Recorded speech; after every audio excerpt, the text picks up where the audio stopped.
It's actually in the 70s in August in Texas. Creed, what's going on, puppy?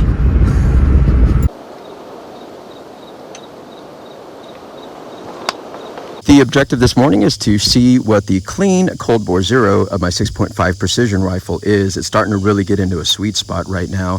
This is a custom build, so the barrel doesn't need to be necessarily broken in. The builder actually ran the first 20 shots through here, and he's using what I call the doubler method in developing a copper foul down the pipe. Basically what it is, he shot it one time and ran a bore snake, shot it 2 times, ran a bore snake, shot it 4 times, ran a bore snake, shot it 8 times, ran a bore snake, and every time you get to that next doubling, you basically run a bore snake through it. And he says to never clean it until it gets out of accuracy, and he's predicting with his builds anywhere between 5 to 800 rounds depending on what I'm running. And so today I'm roughly at about 120 range, and we're going to see what the clean cold bore zeros are. I've already collected the paper data. My clean shot is going to be at 263 yards, or actually 264, because I've got 2 different range finders that's reading 2 different lengths here, or measurements. And so I'm just going to narrow it down to 264. My dial-up's 2.24, but I went ahead and 2.25. I've also got another target at 360-ish yards that way. First rangefinder said 265, the other one said 268, so I just narrowed it down to 366. And the dial-up's 4.32. Here's all the weather data. I'm shooting at 460 feet, 83% humidity. It is currently 87. I've been talking for a while now, so it is now 88. Went up a degree. And so we'll see what the clean cold bore zero is. Got my spotting scope, rifle ready to go, and I got to set up all my cameras. One last notation, this is once fired brass that's been marked here, and this is all virgin brass, so my goal is really to burn through all of this brass here, but I'm going to check my clean cold bore zero with the once fired brass. One last check for cattle. Slight wind to the left. I'm not going to hold for it though at this distance, not going to matter. 2.25. Orange target to the left, aim dead center, get my level set.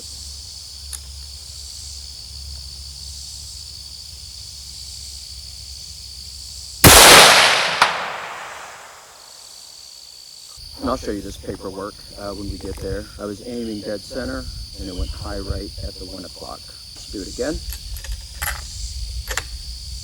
Oops, my windage was actually off. Always check that. There we go. Let's go to 366, which is 4.32. We'll go to 4.5 and hang it just a hair high. Let's use the virgin brass here.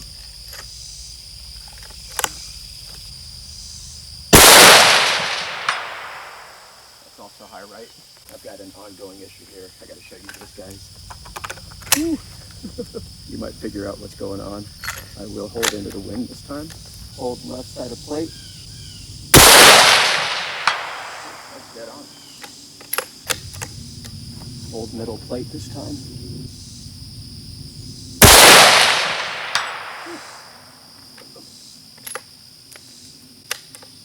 I'm just going to burn through all this once fired brass.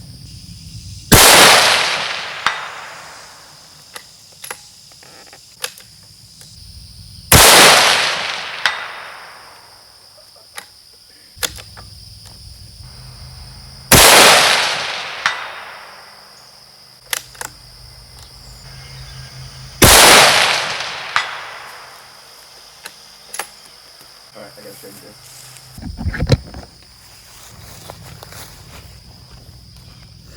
Second fired brass.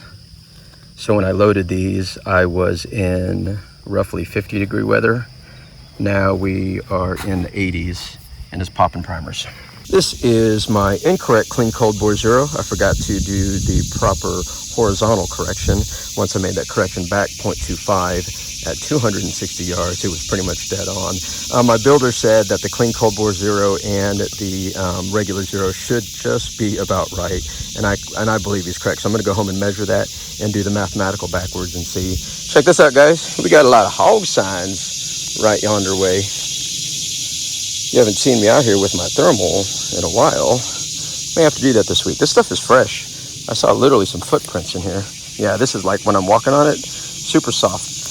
Yeah, there's footprints in here. These guys have been munching. Whatever is up in these trees, they like to chew on. But the problem is these trees are everywhere, and they just come here every once in a while. Let's go check out the 360-ish target. First pew, second pew, third pew, and check out these 3 pews. I could live with that at 360 yards. I said it once and I will say it again. When you're developing a load, especially for precision long range rifle, you've really got to keep a log of what's going on. What you have here is your date, time, location, rifle, and ammunition. You've got your elevation, humidity, temperature, pressure, mirage. There was no mirage today. The sun was dialing in at this angle and it was very bright. The wind was 1 to 5 miles per hour coming from my south and also from my east. I have my ranges, my guesstimated ranges, and then what I believe the ranges were here. And I also wrote those down here. This is the elevation dial-ups that I'm using. And my first shot was off to the far right because I forgot to dial that in, and this was my clean cold bore 0.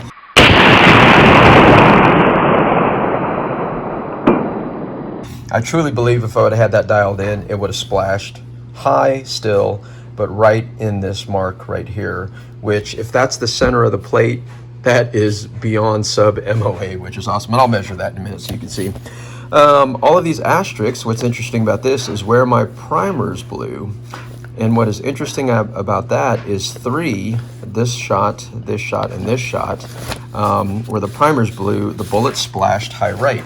And I indicate that here, here, and then here. And here it is at 360-ish yards.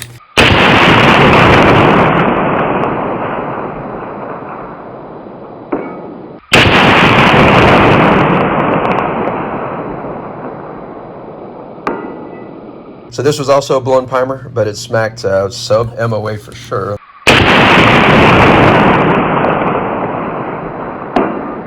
Let me measure that. If this is the middle of the plate, we are talking roughly 1.4. Yeah, 1.4 at 260 yards. And then I'm gonna just kind of not even count that one. I held at that spot, and that's exactly where the bullet went.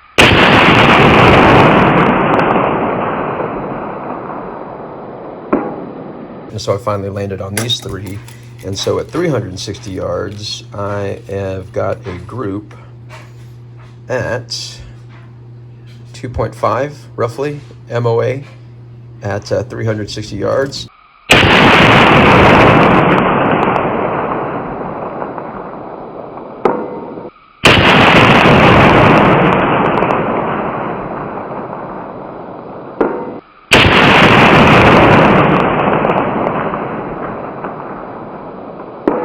But this is all going to be scrapped for nil, and this is why you keep this information here. Got to drop powder because I've got blown primers.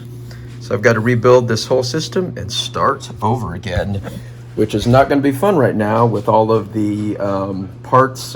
Primers I've definitely got plenty of. Powder I've got plenty of. Yeah, I'm actually good for my 6.5 Creedmoor. No surprise there. So stay tuned for my next adventure. I'm going to be dropping some of the powder, finding a good ladder load again from there. I've also got load information from that back here. So I'm going to do a little bit of research and figure out what my load is. So stay tuned for my next hunting adventure. You guys saw the land torn up. Maybe we'll get a pig down on the ground this week. More hog signs, more hog signs, more hog signs.